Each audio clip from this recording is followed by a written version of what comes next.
ಬಂಗಾರದ ನಾಡೆಂದೇ ಪ್ರಸಿದ್ಧಿ ಪಡೆದಿರುವ ಕೋಲಾರ ಜಿಲ್ಲೆ ತನ್ನದೇ ಆದ ವಿಶಿಷ್ಟ ಕೊಡುಗೆಗಳಿಂದ ಕರ್ನಾಟಕ ರಾಜ್ಯದ ಅಷ್ಟು ಜಿಲ್ಲೆಗಳಲ್ಲಿ ವಿಶೇಷ ಸ್ಥಾನ ಪಡೆದಿದೆ. ಬೆಟ್ಟಗಳ ನಡುವಿನ ದಾರಿಯಲ್ಲಿ ಸ್ವಾಗತಿಸುವ ಕೋಲಾರ ಜಿಲ್ಲೆಯು ಸಿಲ್ಕ್, ಮಿಲ್ಕ್ ಮತ್ತು ಗೋಲ್ಡ್ ವಿಷಯಗಳಿಗೆ ಪ್ರಸಿದ್ಧಿಯಾಗಿರುವ ಲ್ಯಾಂಡ್ ಆಫ್ ಎಲ್ಡೊರಾಡೋ. ಐತಿಹಾಸಿಕ ಹಾಗೂ ಪೌರಾಣಿಕ ಹಿನ್ನೆಲೆಯನ್ನು ಹೊಂದಿರುವ ನಮ್ಮ ಕೋಲಾರ ಜಿಲ್ಲೆ ಅಂದು ಗಂಗರ ರಾಜಧಾನಿಯಾಗಿತ್ತು.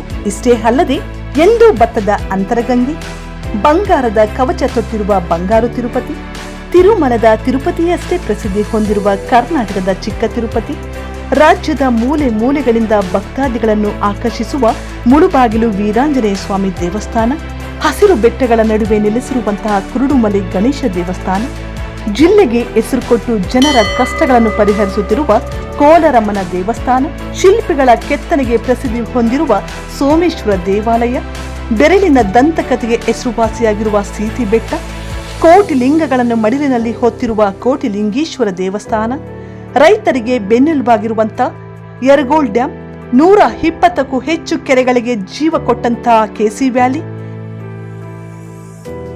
ಮೊಹಲ್ಲಾ ಪಟ್ಟಣದ ನಾಡಿ ಮಿಡಿತವನ್ನ ಮಿಡಿಯುವ ಕ್ಲಾಕ್ ಟವರ್, ಏಷ್ಯಾದಲ್ಲಿ ಅತಿ ದೊಡ್ಡ ಚಿನ್ನದ ಗಣಿಯನ್ನ ಹೊಂದಿದ್ದ ಕೆಜಿಎಫ್, ಬಿಇಎಂಎಲ್, ಕೋಲಾರದ ಜಿಲ್ಲಾಧಿಕಾರಿಗಳ ಕಾರ್ಯ ಕಚೇರಿ ಹಾಗೂ ವಾಸಗೃಹ, ಬ್ರಿಟಿಷ್ ಕಾಲಘಟ್ಟದಲ್ಲಿ ನಿರ್ಮಿಸಿರುವಂತಹ ಜಿಲ್ಲಾ ಜೈಲ್. ಇದು ನಮ್ಮ ಕೋಲಾರ ಜಿಲ್ಲೆಯ ಹೆಮ್ಮೆ. ಚಿನ್ನದ ನಾಡು, ಕ್ಷೀರನಗರಿ, ರೇಷ್ಮೆ ನಾಡು, ಕೆಂಪು ಚಿನ್ನ ಟೊಮೊಟೊದ ತವರು, ನಾಡಿಗೆ ಮತ್ತು ರಾಷ್ಟ್ರಕ್ಕೆ ತನ್ನೊಡಲ ಚಿನ್ನವನ್ನು ಧಾರೆ ಎರೆದು ಚಿನ್ನದ ಜಿಲ್ಲೆ ಎಂದೇ ಹೆಸರಾಗಿದ್ದ ಕೋಲಾರ ಜಿಲ್ಲೆಗೆ ದೇಶದಲ್ಲಿಯೇ ತನ್ನದೇ ಆದ ವಿಶಿಷ್ಟವಾದ ಸ್ಥಾನವಿದೆ. ಕರ್ನಾಟಕ ರಾಜ್ಯಕ್ಕೆ ಒಬ್ಬ ಜ್ಞಾನಪೀಠ ಪ್ರಶಸ್ತಿ ಪುರಸ್ಕೃತರಾದ ಮಾಸ್ತಿ ವೆಂಕಟೇಶ್ ಅಯ್ಯಂಗಾರ್, ಡಿ.ವಿ. ಗುಂಡಪ್ಪ ಸೇರಿದಂತೆ ಅನೇಕ ಸಾಹಿತಿಗಳು, ಯೋಗಪಟುಗಳು, ಕಲಾವಿದರು, ವಿದ್ವಾಂಸರನ್ನು ದೇಶಕ್ಕೆ ನೀಡಿರುವ ಹೆಗ್ಗಳಿಕೆ ನಮ್ಮ ಕೋಲಾರ ಜಿಲ್ಲೆ.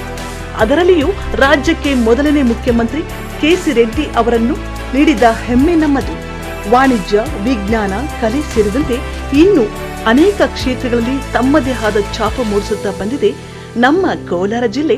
ನಮ್ಮ ಕೋಲಾರ ನಮ್ಮ ಹೆಮ್ಮೆ. ನಮ್ಮ ಚಿನ್ನದ ನಾಡು ಕೋಲಾರ ಜಿಲ್ಲೆಯ ಸಂಸ್ಕೃತಿ, ಪರಂಪರೆ, ಇತಿಹಾಸ, ವೈಶಿಷ್ಟ್ಯವನ್ನ ತಿಳಿಸುವಲ್ಲಿ ತನುಷ್ ವ್ಲಾಗ್ಸ್ ಹರ್ಷಿಸುತ್ತವೆ.